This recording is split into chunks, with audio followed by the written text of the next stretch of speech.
1 Samuel capítulo 16.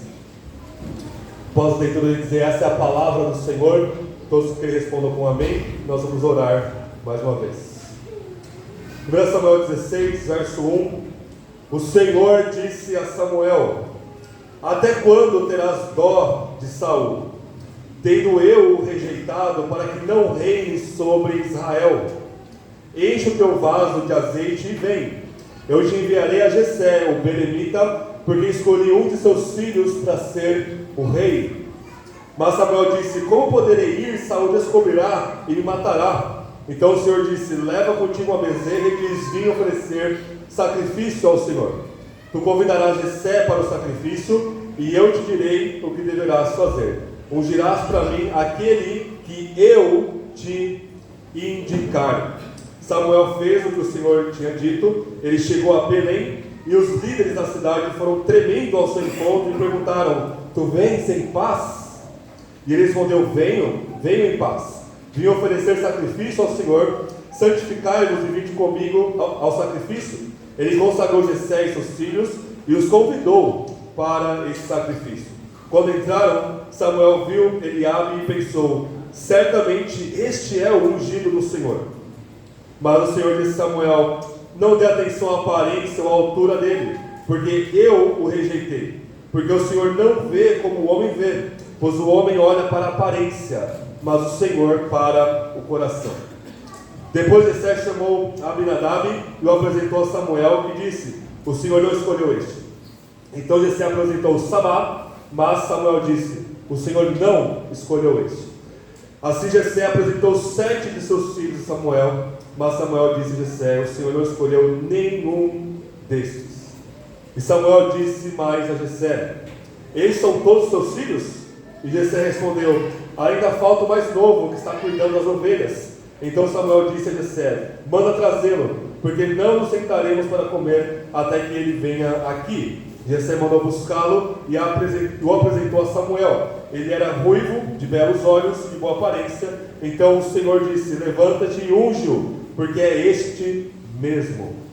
Então Samuel pegou o vaso de azeite e o ungiu diante de seus irmãos. E daquele dia em diante o Espírito do Senhor se apoderou de Davi. Depois Samuel se levantou e foi para Ramá. O Espírito do Senhor se retirou de Saul, e o espírito mau da parte do Senhor o atormentava. E os servos de Saul lhe disseram: há um espírito mau da parte de Deus te atormentando. Senhor nosso, dá ordens a teus servos que estão na tua presença, que tragam um homem que saiba tocar harpa. E quando o espírito mau da parte do Senhor vier sobre ti, ele tocará a harpa e te sentirás melhor. Então Saul disse aos seus servos: procurai um homem que toque bem e trazei-o a mim. Um dos jovens respondeu: eu conheço um dos filhos de Jessé, o belemita, que sabe tocar bem. Ele é forte, destemido, guerreiro, mestre nas palavras e de boa aparência, e o Senhor está com ele. Então Samuel mandou dizer a Jessé: envia-me o teu filho Davi, o que cuida de ovelhas. E Jessé pegou um jumento carregado de pão, um cantil cheio de vinho e um cabrito, e os enviou a Saul por intermédio de seu filho Davi. Assim Davi veio e se apresentou a Saul, que se agradou muito dele e o fez seu escudeiro. Então Saul mandou dizer a Jessé: deixe Davi continuar me servindo, pois eu me agradei dele. Quando o espírito mau da parte de Deus vinha sobre Saul, Davi pegava a harpa e a dedilhava. Então Saul sentia alívio e ficava melhor, e o espírito mau se retirava dele. Esta é a palavra do Senhor. Amém. Vamos orar mais uma vez? Senhor, bendizemos o teu nome, estamos diante da sua palavra, que é santa, viva, eficaz e poderosa.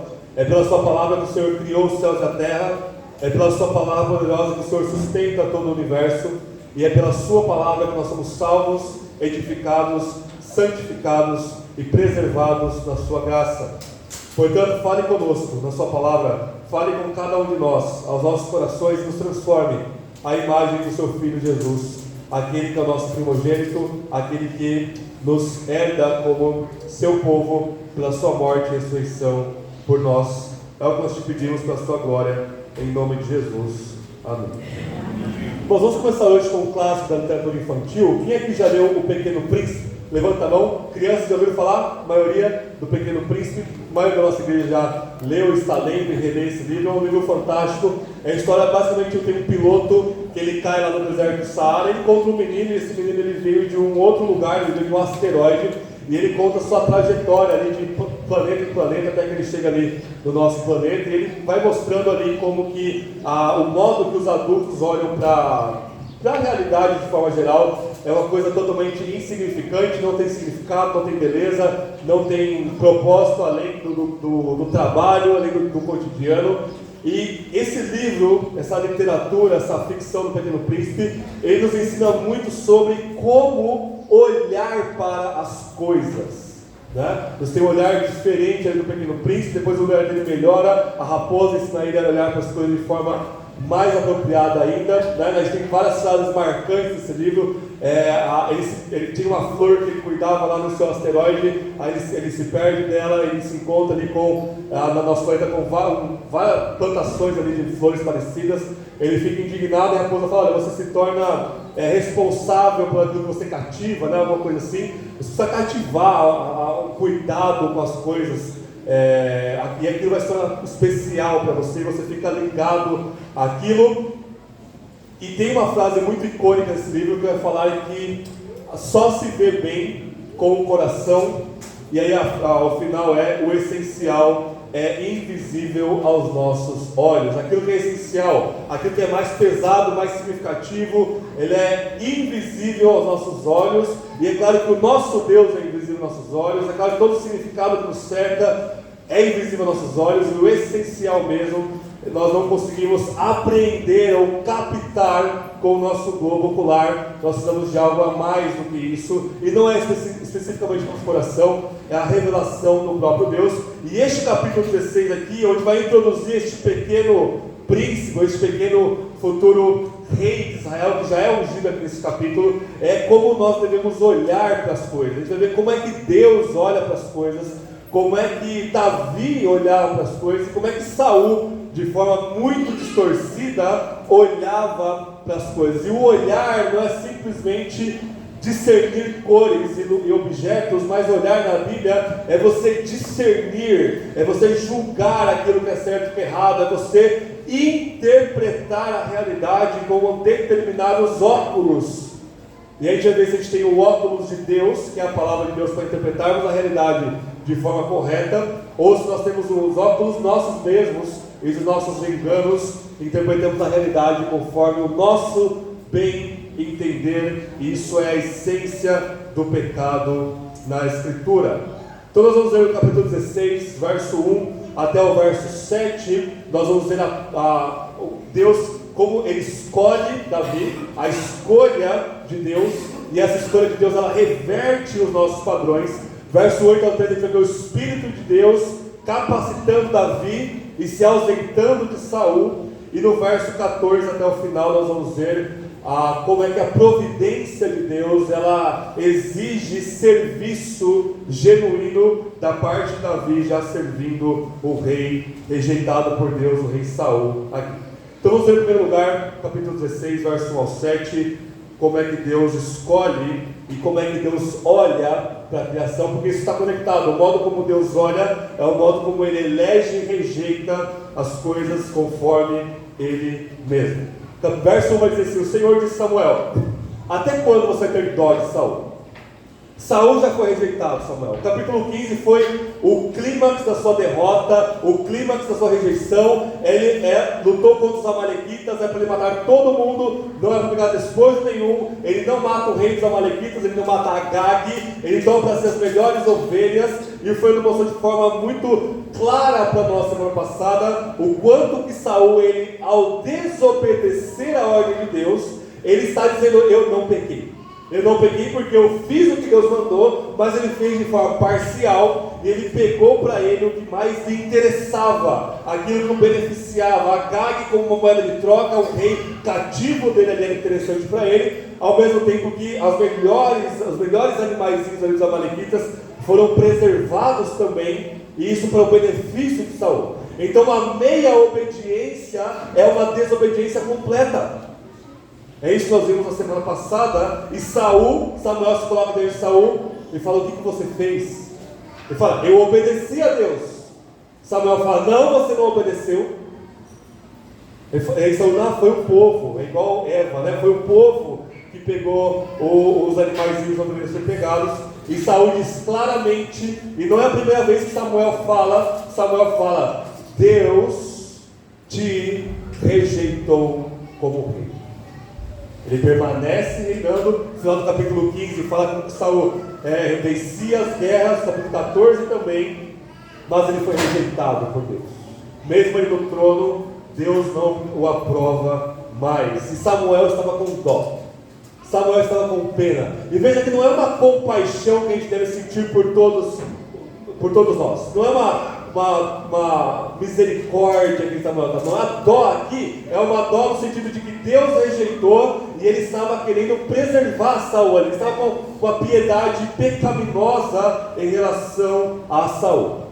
E aí Deus fala: olha, pega, e aqui na tradução está um vaso, mas no original um chifre. Um chifre é um símbolo de poder na escritura. E lá na oração de Ana, no capítulo 2, ela fala que Deus vai exaltar o chifre do seu poder, do seu ungido. Então o símbolo do chifre, o animal que tem chifre é aquele animal poderoso em ataque, né? É um símbolo ali de poder. Então a unção do novo rei, ela vai ser poderosa. Ele vai capacitar, empoderar o novo rei a ser rei. Isso contrasta muito com Saul, porque na unção de Saul, o texto fala que ele tinha apenas uma vasilhame ali, era pouco óleo que foi usado para ungir Saul, lá nos capítulos iniciais, 8 e 9 ali de Samuel.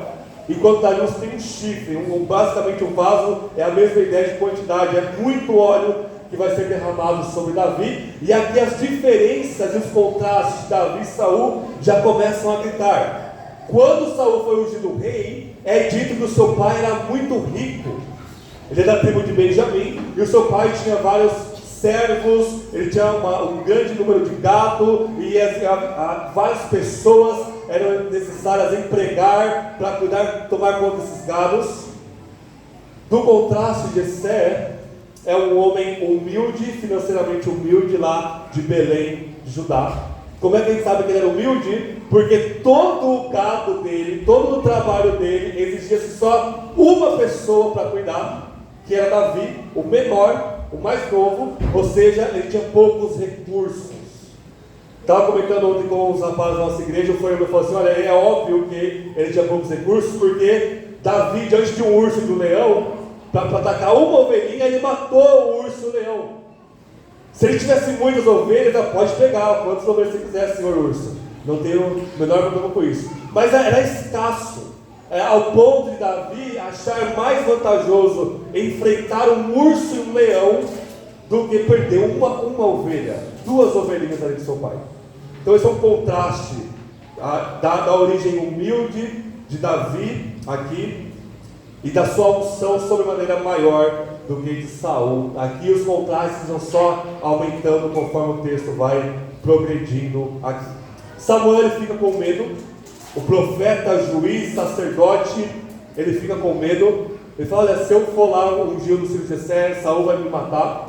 E aí Deus nunca nos coloca em perigos desnecessários. Não existe uma mentira aqui, porque Samuel, quando ele ia de cidade em cidade, como sacerdote, ele chamava o povo para oferecer sacrifícios a Deus, e isso de forma legítima. E Deus fala: olha, faça o mesmo. Chega lá em Belém e fala: olha, eu vou oferecer um sacrifício, vocês estão todos convidados. E aí, nesse ciclo que Samuel fazia em cada cidade, Saul não iria desconfiar de nada. Samuel está lá em Belém, ele está fazendo o que ele faz nas outras cidades, ele está oferecendo um culto a Deus ali. Quando ele chega no verso 4 em Belém, os homens da cidade ficam tremendo de medo, porque eles já sabem que existe esse conflito, essa racha entre o ministério profético e o ministério régio, entre o profeta e o rei. Eles falam: olha, Samuel está aqui, Samuel falou que Deus rejeitou Saul, vai dar muito ruim para nós aqui. Samuel, você vem em paz? E Samuel fala: eu venho em paz, eu venho oferecer um culto a Deus aqui, e eu quero que vocês convidem um fulaninho lá chamado Jessé, tá? Ok, tudo tranquilo, ele chamou Jessé. E o verso 5 fala assim: ele consagrou Jessé e seus filhos, os convidou para o sacrifício. Verso 6: Quando entraram, Samuel viu Eliabe e pensou: certamente este é o ungido do Senhor. Então ele vê o primogênito, ele vê o mais velho, o mais alto, talvez o mais forte, talvez muito parecido com Saul, ainda que Saul sobrepujava a todos, e Samuel está com esse olhar que está sendo anuviado, está míope, é um olhar que está sendo contaminado por padrões mundanos. Porque ao mesmo tempo que o olhar de Samuel para Saul está errado, não é para ter dó de Saul. Ele chega na casa daquele humilde cara chamado Jessé, e ele fala: não, é Eliabe que vai Deus usar, é o primogênito, é o primeiro, mais forte, mais velho, é esse que Deus vai ungir. Então Samuel está precisando renovar o seu coração, renovar os seus olhos, porque ele está aqui com um julgamento não preciso, ou não, com uma precisão não bíblica, e portanto impreciso aqui da parte dele. E aí o verso 7 é o mais importante desse primeiro parágrafo. Mas o Senhor disse a Samuel: não dê atenção à aparência ou à altura dele, porque eu o rejeitei. Deus rejeitou Eliabe, igual rejeitou Saul. Deus não permite isso, porque o Senhor não vê como o homem vê, pois o homem olha para a aparência, mas o Senhor olha para o coração. Deus olha para o coração. Eliabe está rejeitado, moralmente rejeitado por Deus. Deus não aceita Eliabe e nenhum dos outros filhos de Jessé aqui, porque ele vê o coração. E meus irmãos e irmãs, essa é a pior notícia de todas.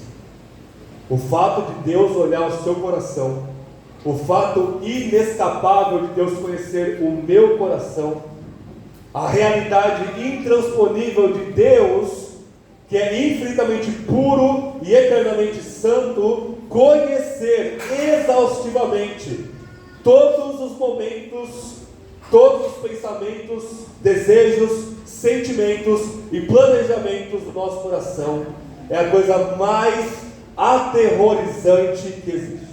É a coisa mais assustadora que existe. Vejam só, as igrejas falam assim: Deus conhece o seu coração. Não tem problema você fazer X ou Y, o importante é a intenção do seu coração. Isso é absolutamente diabólico. Em Jeremias 17, o profeta Jeremias fala, nos termos mais pesados que ele consegue, que o coração nosso, o coração do homem, é mais enganoso do que todas as coisas, e desesperadamente corrupto. Quem o conhecerá? O Senhor conhece os nossos corações. É o que Jeremias 17, versos 5 e 6 fala. Mais enganador do que todas as coisas. Todas as coisas, envolve todas as coisas, envolve o diabo, envolve os demônios.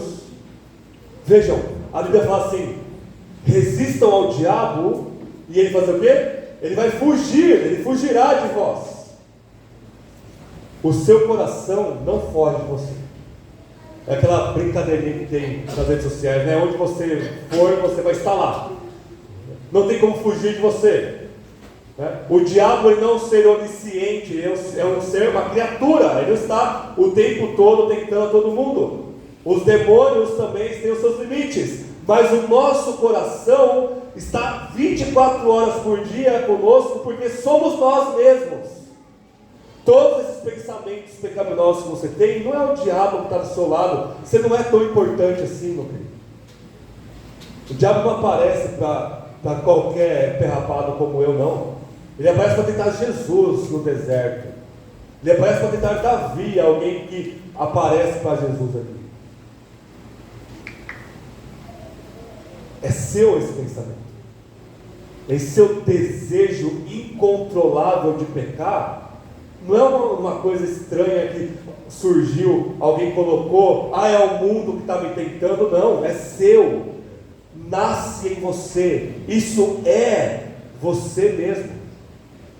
A forma como você planeja o futuro e lembra do passado, a forma como você encara o seu próximo, aquela forma assassina que você pondera no seu coração quando alguém te fecha no trânsito, quando alguém fala uma palavra mais maldosa para você, quando alguém chama a sua atenção, não é outra pessoa, não é outra coisa, é você no mais profundo do seu ser. Aquele desejo de fofocar, aquele desejo de ficar rico, aquele desejo de roubar, aquele desejo de se prostituir, é você, nu e cru diante de Deus. E veja, esse você ainda é muito na superfície, porque você não conhece a profundidade maligna da sua alma. Jeremias fala: quem o conhecerá? Ele é tão corrupto que ele não conhece, e por ser corrupto e enganoso, o que ele faz? Ele prega para você: eu não sou isso tudo não. Quando você fala eu não sou tão mal assim, você está caindo na sua própria armadilha. É o engano e a corrupção do seu coração tentando te enganar, porque quando você acredita nessa história da carochinha de contos de fadas, você se entrega mais ao pecado. É isso que o seu coração quer. Você não é Davi. Você é muito pior do que Saul. Como é que eu sei disso? Porque eu sou muito pior do que Saul. E todos nós somos nivelados no mais baixo, das profundezas do inferno mesmo. Nós somos as piores criaturas que existem. E não existe nada pior no mundo e na história do que o meu coração, do que o seu coração. E na Bíblia, coração, alma e espírito são palavras intercambiáveis e sinônimas aqui. Deus olha o coração. A graça de Deus trabalha no coração de Davi, trabalha na vida de Davi. Davi não é bom, a gente sabe disso. Ele é alguém que depois adultera, mata o marido de Betseba, comete atrocidades, desgraça os seus filhos ali. Mas vejam, Davi, ele é uma seta, ele é um apontamento, ele é um sinal, ele é um tipo, ele é uma sombra de um outro Davi, de um dos seus filhos, Jesus Cristo nosso Senhor. Ele e ele somente, como Deus homem. Mas pensem na sua humanidade. O coração de Cristo enquanto ser humano é absolutamente bom, completamente perfeito, ininterruptamente santo. E quando Deus olha para Cristo, para o filho de Davi, ele se agrada, ele se deleita no batismo de Jesus e fala: eis o meu filho amado, em quem está todo o meu prazer. Todo o ser infinito de Deus se alegra e se agrada de um só dos bilhões de corações humanos que tem, o coração de Cristo Jesus. Aquele que diz: eu sou humilde e manso de coração. É desse coração que Deus se agrada. É esse coração que Deus escolhe para reinar. Essa é a boa notícia. Se Deus dependesse de nós, ou se nós dependêssemos de nós, estávamos todos perdidos no mais profundo buraco escuro do inferno. Mas Deus escolheu alguém para nos salvar. Ele. Não é você que se salva. As suas obras não valem nada diante de Deus para a sua salvação, além de aumentar a sua condenação, porque você está fazendo algo em troca, uma barganha, como se Deus fosse seu igual. Deus escolheu Davi, Deus escolheu Cristo, e aí Ele transforma-nos. Quando a gente crê em Cristo, quando a gente confia nesse novo Davi, Ele nos transforma e nos dá um novo coração. É isso que a gente precisa. O nosso coração tem um puritano que ele vai dizer que o nosso coração é como uma caverna, e dentro dessa caverna tem um corpo morto. E o cheiro de putrefação, de podridão, é insuportável. E é como se o diabo fosse um leão lá fora rugindo, e a nossa escapatória, as igrejas vão dizer: fuja para o seu coração, confie no seu coração. Lá dentro tem um urso no nosso coração, muito pior do que o diabo, que somos nós mesmos, prontos para nos matar e nos entregar à miséria. Meus irmãos e irmãs, Deus não vê como nós vemos. Está todo mundo bonitinho aqui, todos nós comportadinhos, nossos filhos educadinhos aqui, mas Deus vê quem você é, de uma forma que você nunca pode imaginar, o quão monstruoso e indigno e podre e miserável você é por Ele.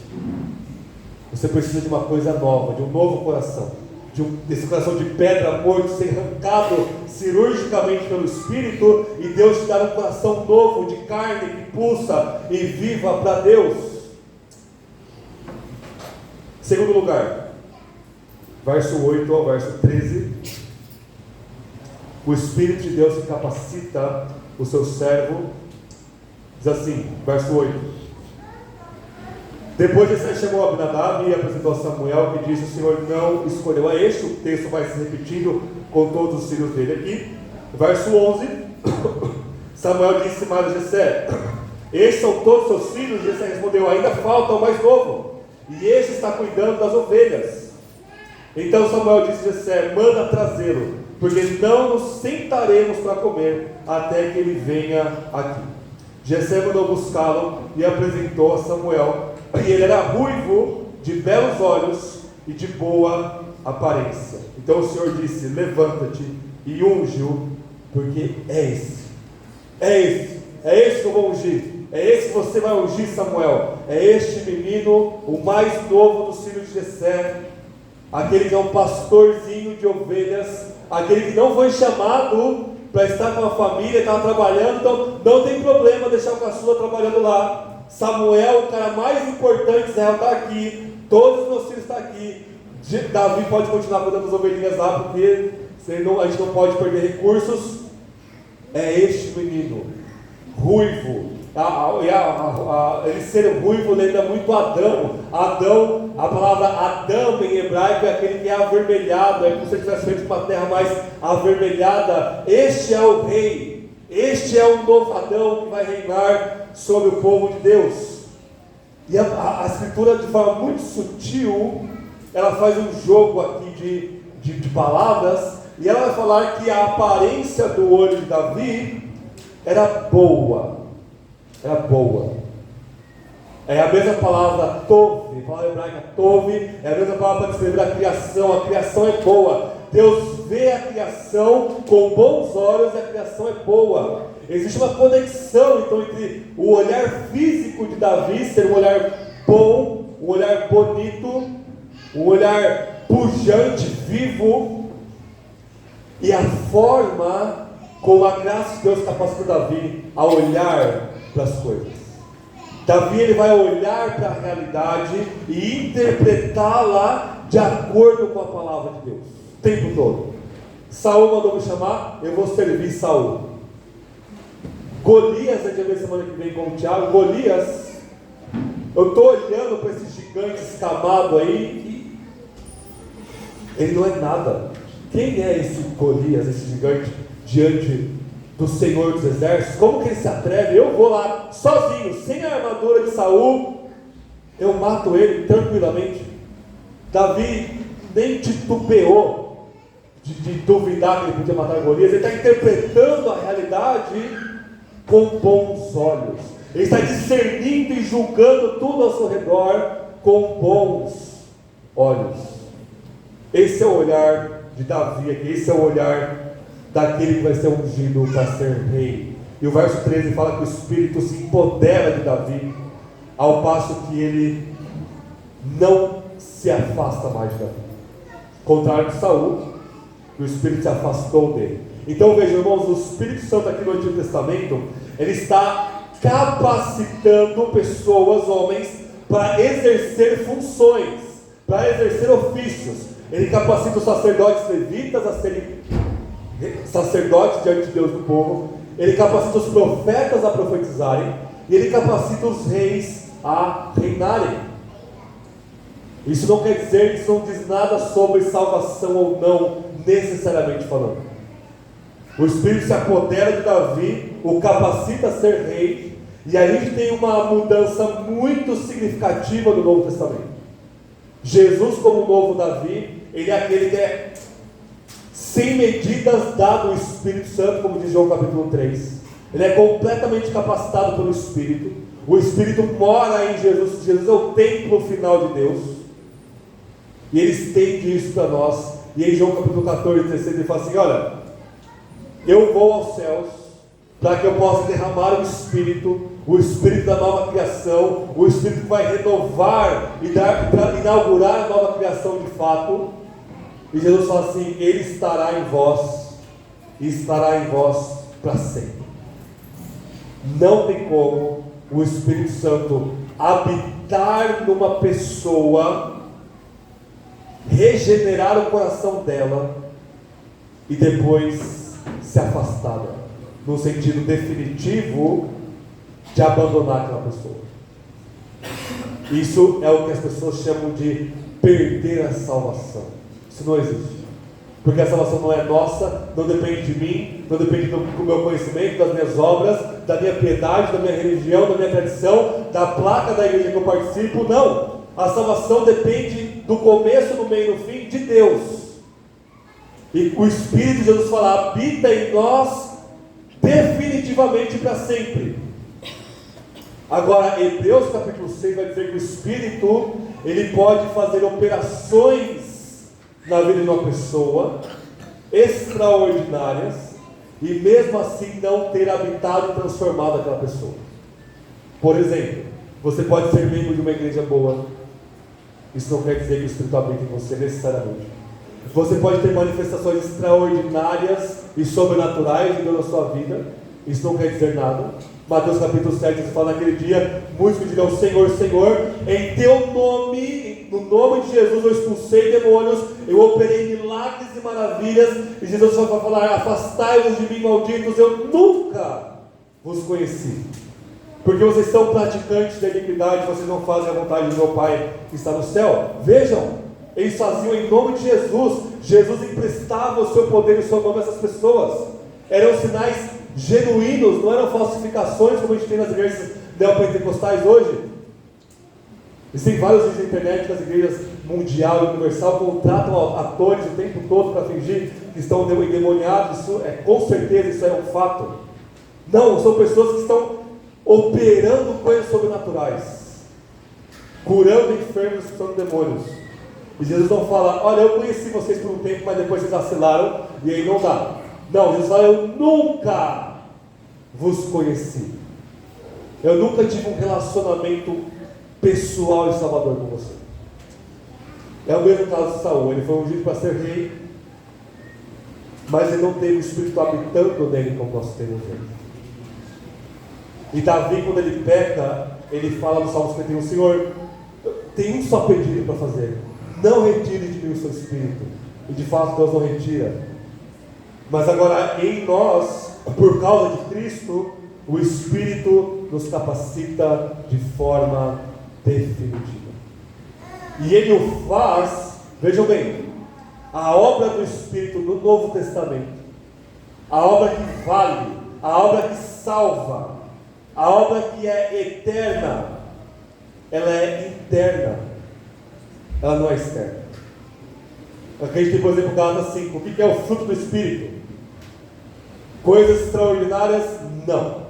O fruto do Espírito é amor, alegria, paz, bondade, benignidade, mansidão, paciência, domínio próprio. Essas coisas essenciais, como diz o Pequeno Príncipe, são invisíveis aos nossos olhos. É uma obra interna do Espírito. Em qualquer passagem que você pega o Espírito trabalhando em nós, ele trabalha dentro de nós. É o que o Tiago leu para nós hoje, Salmos 24. O nosso exterior está se deteriorando. A cada dia que passa, aparece uma doença nova, um machucado novo, uma ruga nova. A gente está envelhecendo mesmo, não tem o que fazer. Mas o nosso interior, Paulo diz, está sendo renovado, feito novo. Nova criação estendida, dia após dia. E é isso que é a glória da nova aliança, do ministério do Evangelho. Não é externo, não é pomposidade externa, não é números, não é sobrenatural, visível aos olhos, ainda que nada disso seja necessariamente ruim, mas é ruim se não tiver o interno, a obra interna do Espírito em nossa vida. Não vale nada. Não vale nada. O seu dinheiro não vale nada, a sua posição não vale nada, a sua religiosidade não vale nada, a sua moralidade não vale nada, sem o coração correto. E aquele que tem bons olhos é Cristo. É Ele que olha tudo de forma perfeitamente boa e perfeitamente adequada à palavra e à vontade de Deus. É Ele que interpreta a realidade para nós. E nós interpretamos de acordo com o que Ele vê. O que Jesus fala que é mal, nós falamos que é mal. O que Jesus julga ser bom, aqui nós julgamos isso é de acordo com a palavra de Deus. É Ele que tem os olhos perfeitos. E sabe o que ele diz no Sermão do Monte? Ele diz assim: olha, o olho é a janela da alma. O olho é a janela da alma. Se o olho tiver luz, o corpo todo vai ser repleto de luz. Mas se o seu olhar for de trevas, não é como se você olhasse como um político corrupto, como um assassino, serial killer. Não, trevas é simplesmente a sua cegueira de não olhar para a realidade conforme os óculos da palavra de Deus. E ele fala, e é Ele que sonda os corações. Ele diz: olha, se a luz que tem em ti for trevas, cuidado, porque quão grande trevas elas serão. Vocês veem? Se você acha, se você interpreta que você está olhando para a sua vida com a luz de Deus, e você está enganado, enganando-se a si mesmo e sendo enganado por outros, essa trevas ela é maior do que a trevas de uma prostituta, de uma meretriz, de um corrupto, de um serial killer, porque eles sabem que eles estão em trevas, e você acha que a sua trevas é a luz. Isso é pior, isso é mais enganoso ainda. Porque quando você chega para alguém que sabe que está nas trevas, você prega o Evangelho, aquela pessoa não tem argumentos. Mas quando você chega para um fariseu, para um religioso, e fala: meu Senhor e minha Senhora, a sua luz é trevas, como é que você tem o direito de julgar? Não sou eu que estou julgando, não. É a Escritura. Jesus fala: julgue conforme a reta justiça. A reta justiça está aqui. Eu não sou melhor do que você, mas você está completamente enganado, equivocado. Nós devemos olhar com os olhos de Cristo para as coisas. Terceiro lugar, verso 14 ao 23. O Espírito deixa Saul. Deus manda um espírito mal atormentar Saul. Veja, quem que manda o espírito mal? Deus. Para que Deus manda o espírito mal? Para atormentar Saul. E isso é o que? Isso é bom. Tudo que Deus faz é bom. E esse rei iníquo, ele merece ser atormentado por um demônio da parte de Deus. Isso é tão óbvio que o servo de Saul fala: Saul, Deus mandou um espírito maligno para te atormentar, cara. E aí? Aí precisa achar alguém. E aí no mundo antigo, até hoje, a música, ela é uma das coisas mais maravilhosas que existem, diga-se de passagem, que Deus criou. E ela traz essa ordem para dentro de nós, né? E aliviava Saul aqui. E Saul não conseguia procurar. Verso 17 fala assim: então Saul disse a seus servos: procurai. No hebraico é olhem. Não é a mesma coisa que procurar. Olhem um homem, toque bem e traga para mim. Ele está cego, ele não consegue olhar. Ele não consegue olhar Davi. É a mesma coisa nós, quando não conseguimos olhar para Jesus por causa dos nossos pecados. Um dos jovens respondeu no verso 18: eu conheço um dos filhos de Jessé, o belemita, aquele de Belém, que sabe tocar bem. Ele é forte, destemido, guerreiro, mestre das palavras e de boa aparência. E o mais importante, o Senhor está com ele. Um servo, uma pessoa não nomeada na Escritura, não importante, diante do rei, de um rei que acabou de ser falado assim: ó, Deus não está mais contigo. Ele fala assim: ó, um dos filhos de um cara pobre lá em Belém, de Judá, Deus está com ele. Olha a fama de Davi. Alguém da corte de Saul sabia que Davi era um cara tão piedoso, tão cheio da graça não merecida de Deus, que Deus é com ele. Saul manda trazer ele.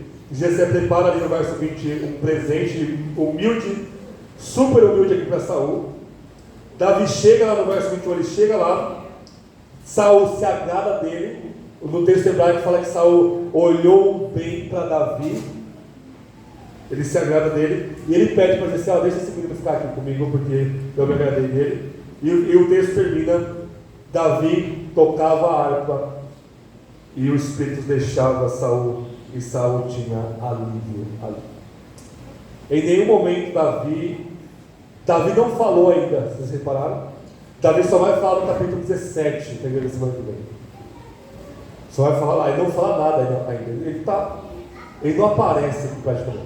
Ele é o cara, ele é o protagonista aqui, e ele está quieto. Ele não se orgulha.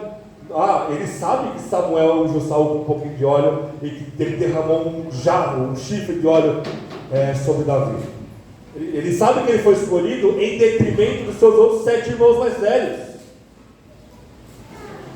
E Samuel ungiu ele como rei. Davi sabe que agora ele é o rei de Israel, um rei que Deus chamou, escolheu e aprovou. E o maior dos profetas, Samuel, o próprio, em pessoa, foi na casa dele, mandou chamar ele. Quando ele chegou, Samuel estava em pé, sem comer, esperando esse rapazinho chegar. E o que ele faz? Ele vai servir a Saul. Ele vai servir. Ele podia chegar lá e falar: Saul, vaza, agora sou eu que vai sentar nesse trono. Pode perguntar para Samuel, pode perguntar para Deus, Deus pode confirmar isso. Sou eu sou o rei agora. E ele estaria completamente certo se ele fizesse isso. Mas ele não faz. Ele chega com um presente humilde para Saul. Saul, ele não pergunta se Davi quer ficar. Ele fala: Jessé, você deixa eu ficar? Deixa. Davi se submete ao pai, se submete ao rei. E sempre que o demônio aparecia lá em Saul, ele chegava lá: eu vou aliviar a dor do rei. Isso marca o caráter que Deus está trabalhando em Davi aqui. A providência de Deus na vida de Davi é espera, não é imposição, não é tomar as coisas à força, não. Sirva como um escravo, seja servo, porque não é a hora ainda de estar ao reino. Isso não é sobre você. Isso não é sobre você padecer um tempo ruim na sua vida e depois Deus vai te exaltar, não. Isso é sobre Jesus. Nos evangelhos, o pessoal o tempo todo estava querendo arrebatá-lo para fazê-lo rei. Um rei político, um rei físico, um rei público e visível. Um cara que vai derrotar Roma. E Jesus, o que ele fazia? Ele fugia. Ele se escondia, não por medo, não por indignidade, porque ele é completamente digno, mas porque ele não era a hora dele ainda. E quando chegou a hora dele, ele não juntou o exército, marchou para Roma. Ele pegou a sua cruz e foi para o Gólgota servir-nos. Eu não vim aqui para ser servido, mas para servir e dar a minha vida para o resgate de muitos. É o que ele fala, citando Isaías capítulo 53. Essa história é sobre Jesus, aquele que é humilde, que não toma o seu reino por imposição. Jesus toma o seu reino, inaugura o seu reino numa cruz, pendurado e sangrando até a morte. É isso que a história de Davi aponta para nós. E se ele fez isso, ele fala para nós em João capítulo 13: façam o mesmo. Façam o mesmo. Sirvam uns aos outros. Lavem o pé sujo uns dos outros. Até quando? Até o seu último suspiro. Você não vai ser entronizado no reino. Nós já reinamos espiritualmente, mas publicamente não. A igreja não vai tomar conta da sociedade. A igreja vai morrer e sofrer. E nessa morte ela vai multiplicar. E ela vai servir. Servir os malditos inimigos de Deus. Com amor. Com misericórdia. Dando a sua vida. Servindo os muçulmanos. Servindo os esquerdistas. Servindo aqueles que querem nos matar. Porque é assim que eles vão ver a glória de Cristo Jesus. Para concluirmos, algumas aplicações práticas para nós. Voltemos lá no verso 1. Primeira aplicação prática que esse texto exclama para nós é: não tenha dó de Saul. Não tenha dó daquilo que Deus rejeitou. Eu não estou falando que a gente não deve ter compaixão de Saul ou das pessoas, pelo contrário, a gente deve.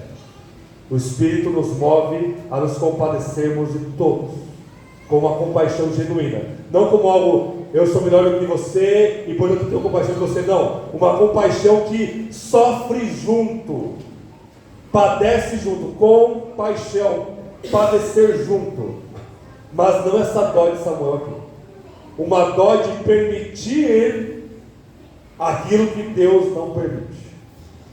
E aí isso pode ser 1 milhão de coisas na nossa vida. Pode ser um emprego que Deus rejeitou na sua vida.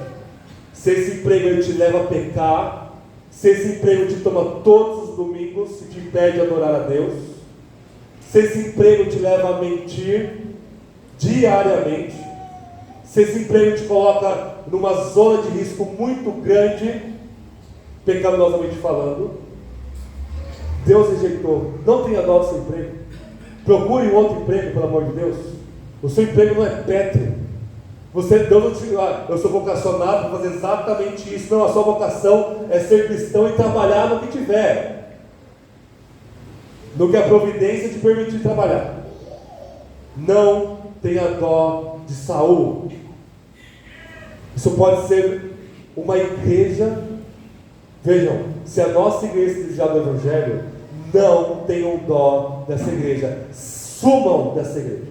Se essa igreja algum dia não pregar mais o Evangelho, não centralizar-se em Cristo e afirmar a palavra de Deus, mas a igreja que eu estou aqui há tantos anos, não tenham dó dessa igreja, Cristo não está mais aqui.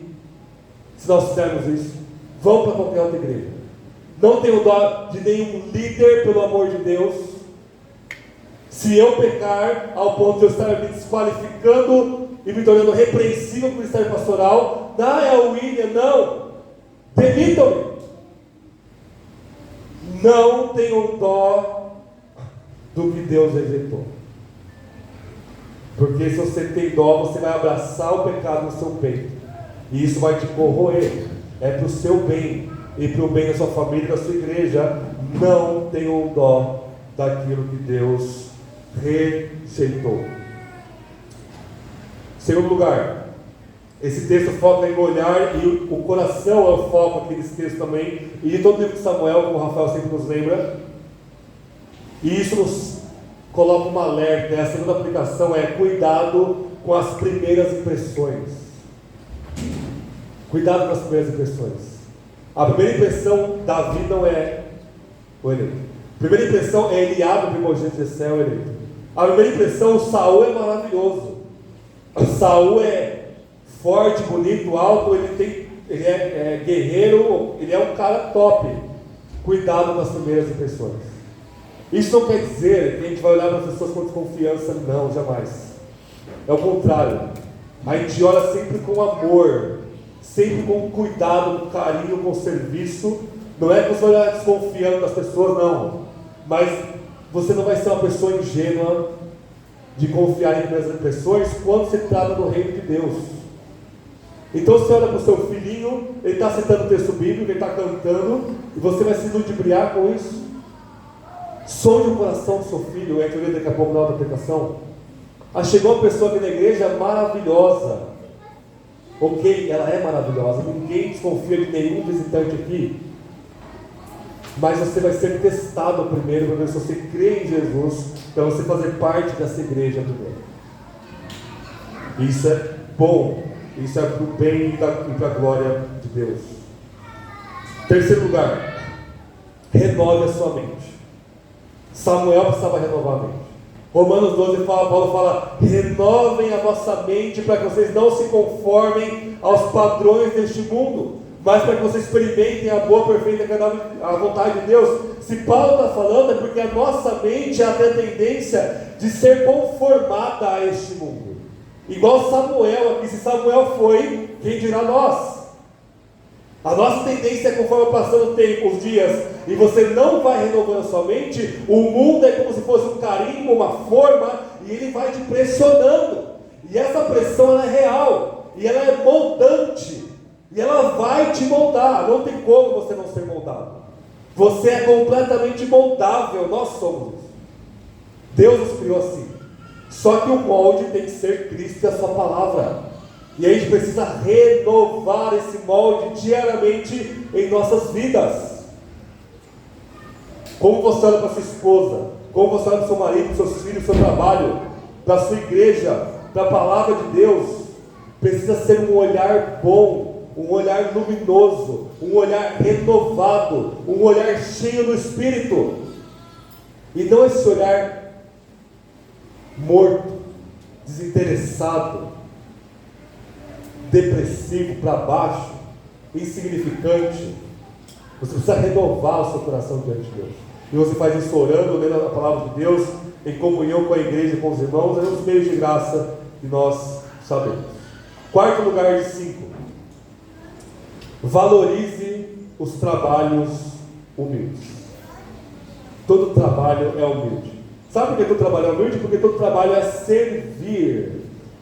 Um médico, o que ele está fazendo? Ele está servindo a saúde das pessoas. Igual um pedreiro está servindo as pessoas para construir suas moradas.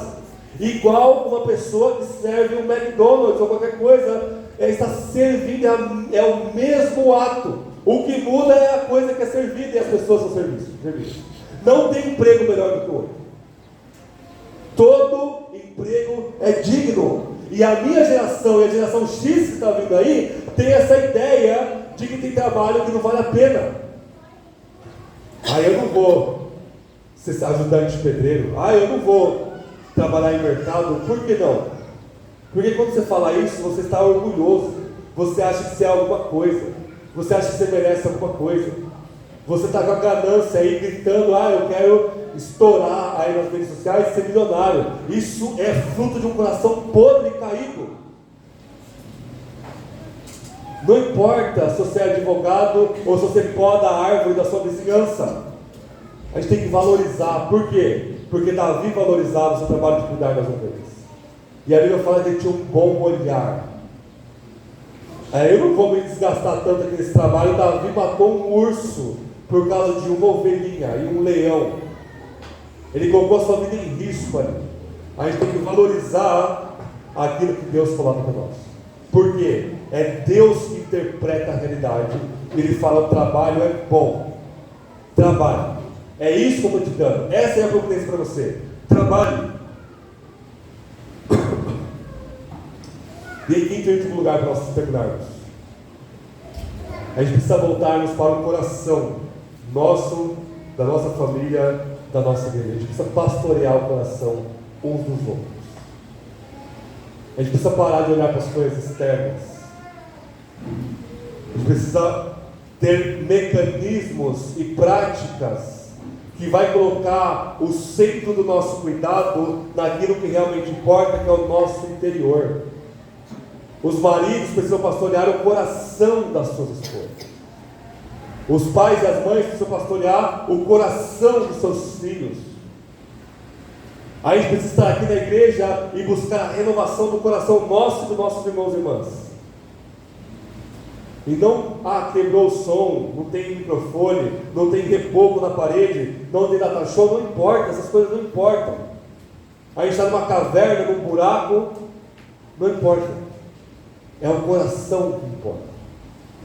Um coração renovado pela palavra de Deus. E isso precisa ser prático. Isso precisa ser completamente prático e urgente. Você precisa criar estratégias que vão levar você a ser pastoreado pelos outros, o seu coração. Isso exige transparência, Porque se você não for transparente, não tem como acessar o seu coração. Isso precisa de transparência, isso precisa de prestação de contas. Se você não presta contas a ninguém, o seu coração não está sendo pastoreado de jeito nenhum. Você está distante. Isso é um pé no abismo e um pé numa areia movediça. Você vai cair. Você precisa de observar o seu coração. Você precisa estar atento. Eu pequei. A prática foi ruim. Ok, mas o que me levou a pecar? Como é que está o meu coração diante do Cristo ressurreto?